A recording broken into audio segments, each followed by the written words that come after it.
Hello guys, welcome to money mining YouTube channel. This is Krishna జైజం. ఈరోజు మీకు income tax అనే సబ్జెక్ట్ గురించి మీకున్నటువంటి అపోహలు పోగొట్టడానికి నేను మీ ముందుకు వచ్చాను. బేసిక్గా ఇన్కమ్ ట్యాక్స్ అంటే అందరూ రకరకాలుగా భయపడుతూ ఉంటారు, ఏమైపోతుందో ఏమోనన్న అని అనుకుంటున్నాను. ఇప్పుడు ఇన్కమ్ ట్యాక్స్ ఐటీఆర్ ఫైల్ అయినటువంటి టైం స్టార్ట్ అయింది. సో నాకున్నటువంటి క్లయింట్స్ కూడా చాలా మంది 276 క్లయింట్స్ ఉన్నారు నాకును. ఈ క్లయింట్స్ నుంచి డిఫరెంట్ కైండ్స్ ఆఫ్ ప్రాబ్లమ్స్ ని, వాళ్ళ యొక్క క్వశ్చన్స్ ని నేను మీకు ఆన్సర్ రూపంలో చెప్పబోతూ ఉన్నాను. ఎందుకంటే ప్రతి పర్సన్ కి క్వశ్చన్స్ ని నేను డైరెక్ట్ గా ఫోన్ కాల్లో ఆన్సర్ చేయడం అనేది హైలీ ఇంపాసిబుల్. సో అందుకోసం నేను ఈ వీడియోని షూట్ చేయడం జరుగుతుంది. ఈ వీడియోలో బేసిక్ గా మీకు చాలా అంటే చాలా డౌట్స్ పోతాయి ఇన్కమ్ ట్యాక్స్ సంబంధించి and at the same time జిఎస్టీకి సంబంధించి నేను చెప్తాను. ఫస్ట్ ఆఫ్ ఆల్ మనం ఇన్కమ్ ట్యాక్స్ అనేటువంటి సబ్జెక్ట్ మీద మాత్రమే ఫోకస్ చేద్దాం. ట్యాక్స్ అంటే ఎలా ఉంటుంది, ఎలా పనిచేస్తుంది, ఎలా వర్క్ అవుతుంది, ఐటీఆర్ ఫార్మ్స్ అంటే ఏంటి అనేది దీని గురించి బ్రీఫ్ గా చెప్తాను. కానీ ఈ వీడియోలో నేను ఇన్కమ్ ట్యాక్స్ అంటే ఏంటి, దానివల్ల లాభాలు నష్టాలు మాత్రమే చెప్తాను. నెక్స్ట్ కమింగ్ వీడియోలో నేను దానికి సంబంధించినటువంటి మొత్తం వ్యూ చెప్తూ ఉంటాను. ఒకే వీడియోలో మొత్తం చెప్తే చాలా లెందీగా అవుతుంది కాబట్టి కొంచెం కొంచెం చెప్తాను. సో నేను నెక్స్ట్ వీడియోలో కవర్ చేయబడిన టాపిక్స్ కూడాను నేను ఈ వీడియోలోనే చెప్తాను. మనం ఏ టాపిక్స్ గురించి మనం కవర్ చేద్దామో ఇప్పుడు మాట్లాడుకుందాం. ట్యాక్స్ అంటే భారం కాదు, అది ఒక బాధ్యతలాగా మీరు ట్రీట్ చేయండి. సో ఈ వీడియోలో మనం కవర్ చేయబోయే టాపిక్స్ గురించి మాట్లాడుకుందాం. What is the meaning of income tax? అసలు ఇన్కమ్ ట్యాక్స్ అంటే ఏంటి, ఎందుకు పేమెంట్ చేయాలి, పేమెంట్ చేయాల్సిన అవసరం ఏంటి అనే దాని గురించి మాట్లాడుకుందాం. అండ్ దానివల్ల వచ్చేటువంటి అడ్వాంటేజెస్ ఏంటి, పేమెంట్ చేస్తే వచ్చే అడ్వాంటేజెస్ ఏంటి, పేమెంట్ చేయకపోతే వచ్చేటువంటి డిసడ్వాంటేజెస్ ఏంటి కూడా మాట్లాడుకుందాం. కమింగ్ అప్, ఫార్మ్ 16 అంటే ఏంటి, ఫార్మ్ 16 లో part A, part B. General గా ఇప్పుడు చాలా మంది ఫార్మ్ 16 అనేటువంటి వర్డ్ ని వింటూ ఉన్నారు. అసలు వాట్ ఈస్ ఫార్మ్ 16? ఫార్మ్ 16 అంటే ఏంటి, అది ఎవరు జనరేట్ చేసిస్తారు, ఎందుకు అది ఉపయోగం అవుతుంది, ఎన్ని ఫార్మ్ 16s ఉంటాయి, పార్ట్ ఏ అంటే ఏంటి, పార్ట్ బి అంటే ఏంటి, దీని గురించి మాట్లాడుకుందాం. Next form 26AS. మీరు జనరల్ గా ఈ డాక్యుమెంట్ ని కూడా వినే ఉండింటారు. ఫార్మ్ 26AS అంటే ఏంటి, ఇది ఎందుకు ఉపయోగపడుతుంది, ఇది ఎవరు ఇస్తారు. నెక్స్ట్ టీడీఎస్ అంటే ఏంటి, టీసీఎస్ అంటే ఏంటి, ట్యాక్స్ డిడక్షన్ ఎట్ సోర్స్ అంటారు టీడీఎస్ అంటే, టీసీఎస్ అంటే ట్యాక్స్ కలెక్షన్ ఎట్ సోర్స్ అంటారు. అసలు టీడీఎస్ ఎందుకు డిడక్ట్ అవుతుంది, ఈ టీసీఎస్ ఎందుకు కలెక్ట్ అవుతుంది, ఎవరు డిడక్ట్ చేస్తారో, ఎందుకు డిడక్ట్ చేస్తారో, ఈయన దాని గురించి కూడా మాట్లాడుకుందాం.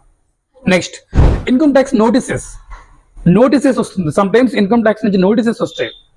ఎందుకు వస్తున్నాయి ఈ నోటీస్, ఎవరు పంపిస్తున్నారు, ఈ నోటీస్ ని ఎలా ఓవర్కమ్ చేయాలి, పంపించినటువంటి నోటీస్ లో ఉన్నటువంటి ప్రాబ్లమ్స్ ఏం ఐడెంటిఫై చేసి వాళ్ళు పంపించారు, దాన్ని ఎలా రెక్టిఫికేషన్ చేయాలి, ఎలా వాళ్ళకి రిటర్న్ ఆన్సర్ మనం ఇవ్వాలి అన్న దాని గురించి కూడా కమింగ్ అప్ వీడియోలో మాట్లాడుకుందాం. Next deductions and exemption. అసలు డిడక్షన్స్ అంటే ఏంటి, ఎగ్జంప్షన్స్ అంటే ఏంటి, దీని గురించి కూడా మాట్లాడుకుందాం. అంటే మీకు ఒక బేసిక్ అవేర్నెస్ క్రియేట్ చేయడం కోసం మాత్రమే నాకు ఈ వీడియోని నేను షూట్ చేయడం జరుగుతుంది. మీకు అసలు వాట్ అనేది తెలియక, బేసిక్ థింగ్స్ అనేది తెలియకపోతే మిమ్మల్ని ఎడ్యుకేట్ చేయడం కష్టమైపోతుంది. అందుకోసం ఎడ్యుకేట్ చేయడం కోసం మాత్రమే చాలా కంటెంట్ నేను ఇప్పుడు ప్రిపేర్ చేశాను మీకును. Next allowances. మనకు చాలా రకాల అలవెన్సెస్ ఉంటాయి.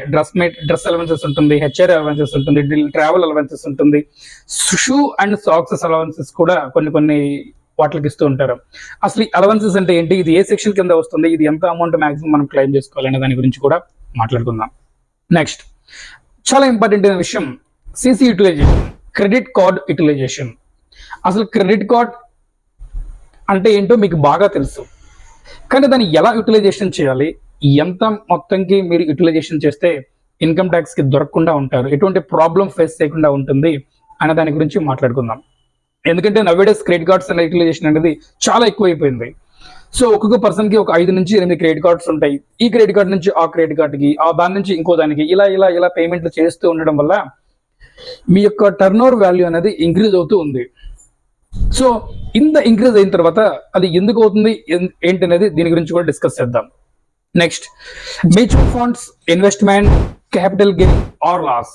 అసలు ఈ మ్యూచువల్ ఫండ్స్ అంటే ఏంటి, వాటిలో ఎందుకు అమౌంట్ పెడతారు, ఎస్ఐపి సిప్ అంటారు, సిప్ అంటే ఏంటి, క్యాపిటల్ గెయిన్స్ అంటే ఏంటి, అసలు ఎందుకు మనం ఇన్వెస్ట్ చేసిన అమౌంట్ మీద, మనం ఇన్వెస్ట్ చేసినటువంటి మనీ మీద వచ్చినటువంటి ఆదాయం ఎంత వస్తుంది, దాన్ని ఎంత అమౌంట్ కి పేమెంట్ చేయాలి, ఇలా చాలా క్వశ్చన్స్ ఉంటాయి. అసలు క్యాపిటల్ గెయిన్స్ లాస్ ఎలా బుక్ చేసుకోవాలి అనే దాని గురించి కూడా మీకు అవేర్నెస్ ఇస్తాను ఈ నేను ఇవ్వయేటువంటి ఈ 3-4 క్లాసుల్లో మీకు కంప్లీట్ సబ్జెక్ట్ నాలెడ్జ్ గెయిన్ చేసేటువంటి రెస్పాన్సిబిలిటీ నేను తీసుకుంటాను.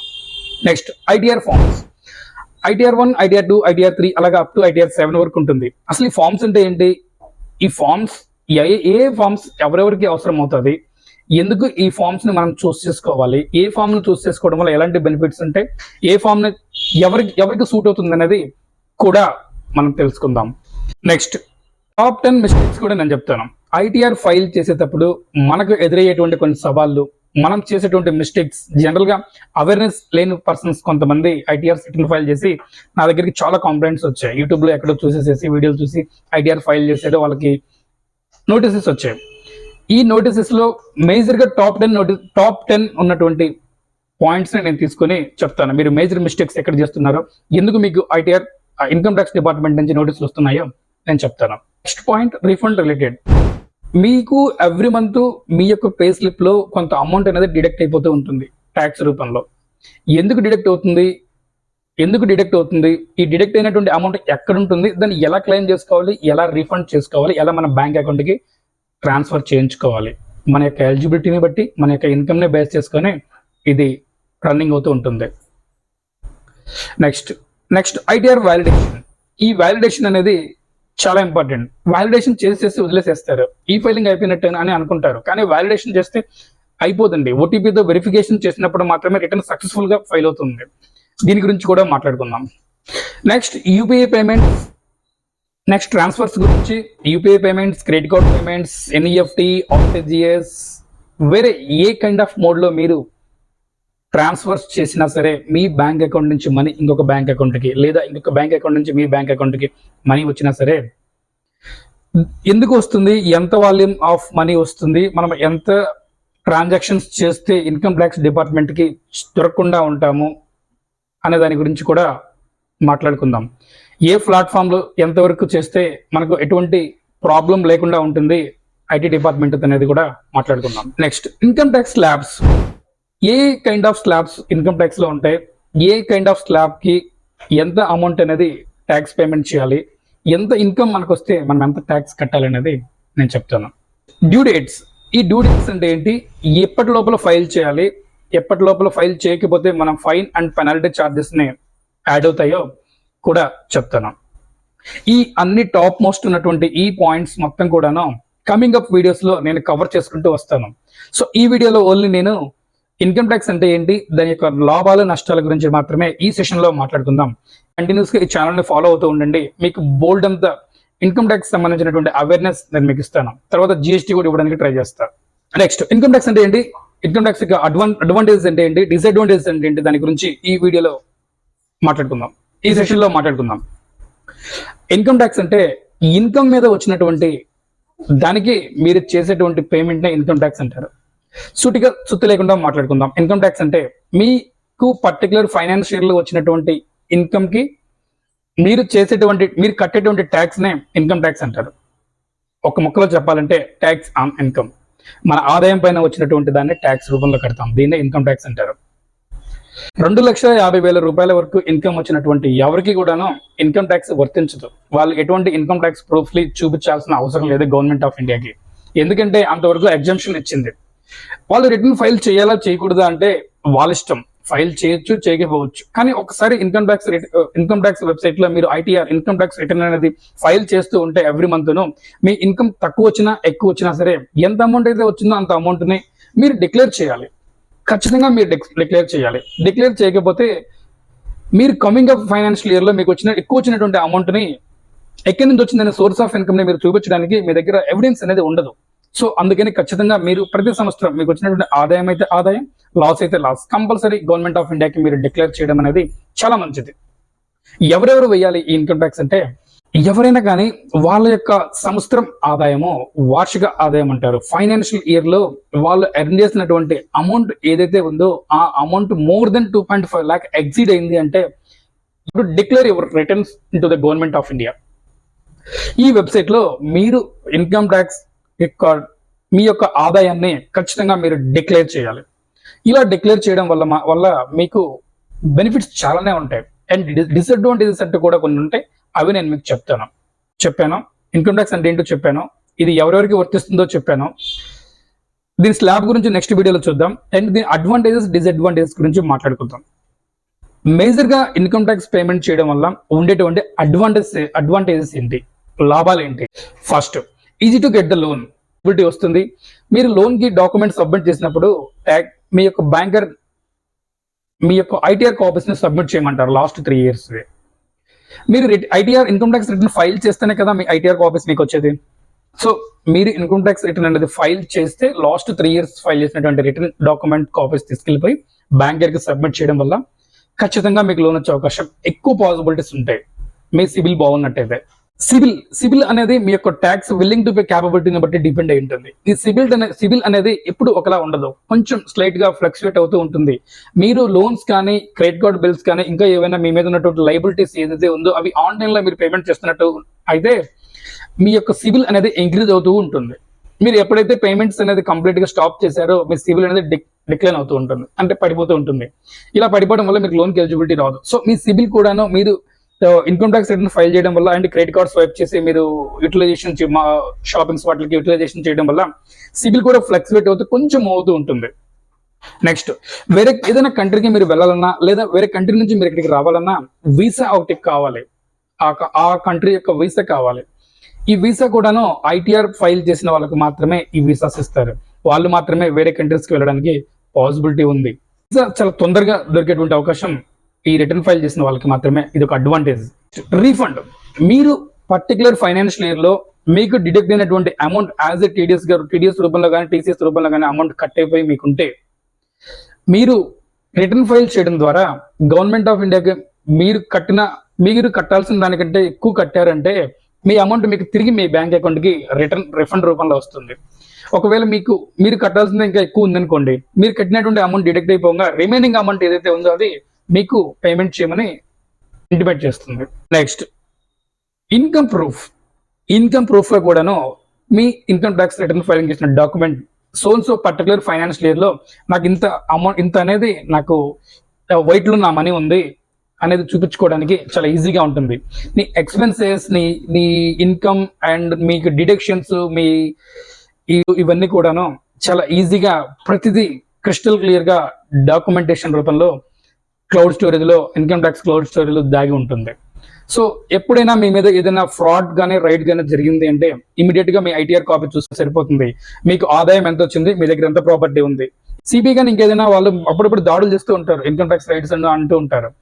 ఎందుకు అది చేస్తూ ఉంటారంటే వాళ్ళ ఇన్కమ్ ని చూపించేటువంటి, వాళ్ళు డిక్లేర్ చేసినటువంటి ఇన్కమ్ కంటే కూడాను వాళ్ళ దగ్గర నుండి ప్రాపర్టీస్ ఎక్కువగా ఉంటాయి, అందుకని వాళ్ళ మీద రైట్ చేస్తూ ఉంటారు. అలా రైట్ చేసి as per income ITR file ప్రకారం వాళ్ళ దగ్గర మీరు ఎంత చూపించారో చూస్తారు, వాళ్ళ దగ్గర ఎంత ఫిజికల్ ప్రాపర్టీ ఉందో చూస్తారు.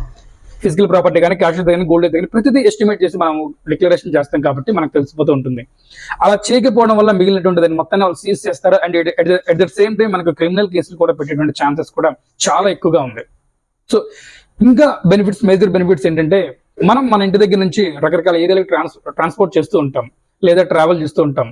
మీకు కావాల్సినటువంటి రోడ్డు ఫెసిలిటీస్ కానీ, రైల్ ఫెసిలిటీస్ కానీ, లేదా ఎయిర్లైన్ ఫెసిలిటీస్ కానీ, మీరు సేఫ్ గా పడుకుంటున్నారు అంటే మీకు ఒక సెక్యూరిటీ లాగా మీకు ఒక ఆర్మీ వర్క్ చేస్తూ ఉంటుంది. ఈ చాలా కైండ్స్ ఆఫ్ సర్వీసెస్ ని గవర్నమెంట్ మీకు ఇస్తూ ఉంటుంది. ఇవన్నీ ఎలా ఇస్తుందంటే గవర్నమెంట్ పాకెట్ లో ఉన్నటువంటి మనీ తీసి పెట్టలేదు. సో మీరు మీ దగ్గర నుంచి కొంత ట్యాక్స్ రూపంలో అమౌంట్ తీసుకొని ఆ తీసుకున్నటువంటి అమౌంట్ మొత్తాన్ని వీళ్ళందరికీ సర్వీసెస్ లాగా ఇస్తూ ఉంటుంది, యూటిలైజేషన్ చేస్తూ ఉంటుంది. అంటే ఒక బాధ్యత గల పౌరుడిగా మీరు ఈ దేశంలో ఉన్నందుకు చాలా గర్వించదగ్గ విషయం అని చెప్పుకోవచ్చు. మీరు ట్యాక్స్ పేయర్ గా ఉన్నంత వరకు మన కంట్రీ యొక్క ఆదాయాన్ని, మన కంట్రీ యొక్క రక్షణ వ్యవస్థని కూడాను బలపరిచినట్టుగా అవుతుంది. సో మీరు ఇన్కమ్ ట్యాక్స్ ని ఎస్కేప్ చేయడం కానీ, ఎగ్గొట్టడం కానీ అలాంటి పనులు చేయకుండా మీ యొక్క జెన్యున్ గా మీకు ఎంతైతే ఇన్కమ్ ట్యాక్స్ మీకు ఆ పర్టికులర్ ఫైనాన్స్ ఇయర్ లో మీరు ఎర్న్ అయిందో అంత అమౌంట్ కి తగ్గట్టు ఎగనెస్ట్ గా మీరు రిటర్న్ ఫైల్ చేసుకోండి. ఇలా ఫైల్ చేసుకోవడం వల్ల ఈ అడ్వాంటేజెస్, ఇప్పుడు చెప్పినట్టు అడ్వాంటేజెస్ మొత్తం కూడా ఉంటాయి. అండ్ డిసడ్వాంటేజెస్ కూడా ఉన్నాయి. వీటి గురించి కూడా 2 మాటలు మాట్లాడుకుందాం. డిసడ్వాంటేజెస్ అంటే మీరు ఇన్కమ్ ట్యాక్స్ రిటర్న్స్ అనేది ఎవ్రీ ఫైనాన్షియల్ ఇయర్ మీరు ఫైల్ చేయకపోవడం వల్ల మీకు ఎదురయ్యేటువంటి ప్రాబ్లమ్స్ నేను చెప్తాను. అండ్ ఇన్కమ్ ట్యాక్స్ డిపార్ట్మెంట్ కి ఏదైనా డౌట్ వచ్చి మీ మీద ఎంక్వైరీ చేస్తే మీ దగ్గర ఉన్నటువంటి మనీ కానీ, మీ దగ్గర ఉన్న ప్రాపర్టీ కానీ, మీ దగ్గర ఉన్న క్యాష్ కానీ, గోల్డ్ కానీ, ఏ కైండ్ ఆఫ్ అనదర్ అసెట్స్ కానీ ఏవైనా ఉంటే వాటిలన్నిటికి ప్రూఫ్లు ఉండవు, ఎందుకంటే మీరు రిటర్న్ ఫైల్ చేయలేదు కాబట్టి ప్రూఫ్లు ఉండవు. సో ఏ కైండ్ ఆఫ్ వేలో మీ యొక్క ఇన్కమ్ అనేది సోర్స్ ఉంది అని అడుగుతారు, దానికి మీ దగ్గర ఆన్సర్ ఉండదు, ఎందుకంటే మీరు రిటర్న్ ఫైల్ చేయట్లేదు కాబట్టి. పర్టికులర్ ఫైనాన్షియల్ ఇయర్లో నాకు ఇంత అమౌంట్ వచ్చిందని మీరు డిక్లేర్ చేయకపోవడం వల్ల ఈ ప్రాబ్లమ్ని మీరు ఫేస్ చేస్తారు, ఖచ్చితంగా మీరు దొరికిపోతారు.